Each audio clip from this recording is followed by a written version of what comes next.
তো গতকাল ওয়াশের পর দেখুন, ঠিক আছে, ওয়াশ করা হয়েছে পুরোটা।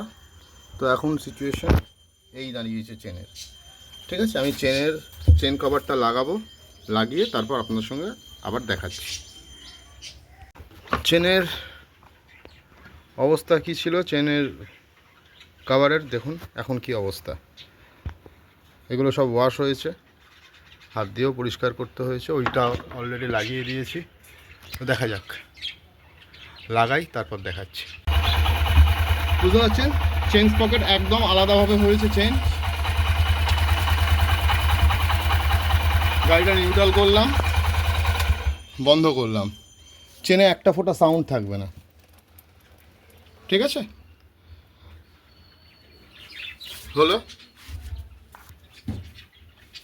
এবারে কাজ হচ্ছে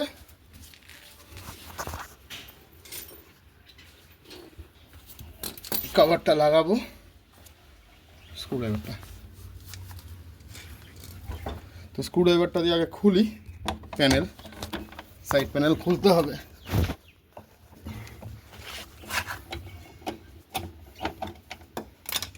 সাইড প্যানেল খুললাম, খুলে এবারে সুন্দর করে লাগাতে হবে।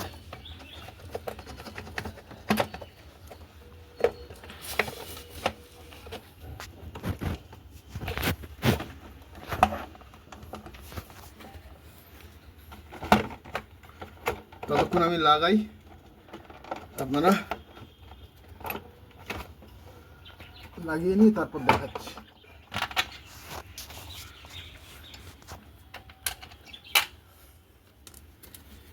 8 নম্বর দুখানা বোল্ট, এই নাট, সরি, এই নাট আর বোল্টের মতো বন্ধ করে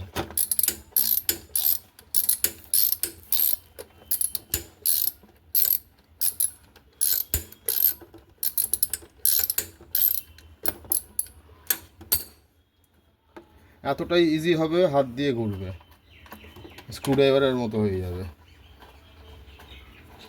দেখুন, আমি কিন্তু কোনো জায়গায় তেল ইউজ করিনি, কারণ তেল ইউজ করলে পরে পরবর্তীকালে সে যেই ওয়াশ করুক না কেন চড় পড়ে যায়, যেমন এই গাড়িটার পড়েছিল।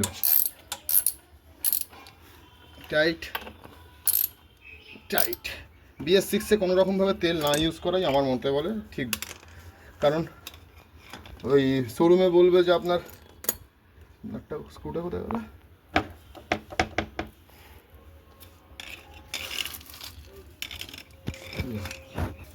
শোরুমে বলবে যে আপনাকে এই দিয়ে ওয়াশ করে দিলাম, ওই দিয়ে কিছুই না, ওটা ডিজেল মারে, ডিজেল মারলে পরবর্তীকালে প্রবলেম দাঁড়িয়ে যায়। তো এই লাগিয়ে দিলাম টোটাল।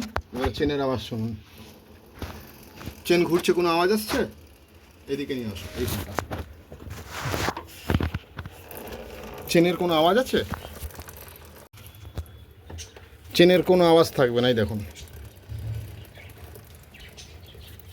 চেন যে ঘুরছে, এই হচ্ছে চেনের আওয়াজ, এর থেকে বেশি চেনের আওয়াজ থাকবে না।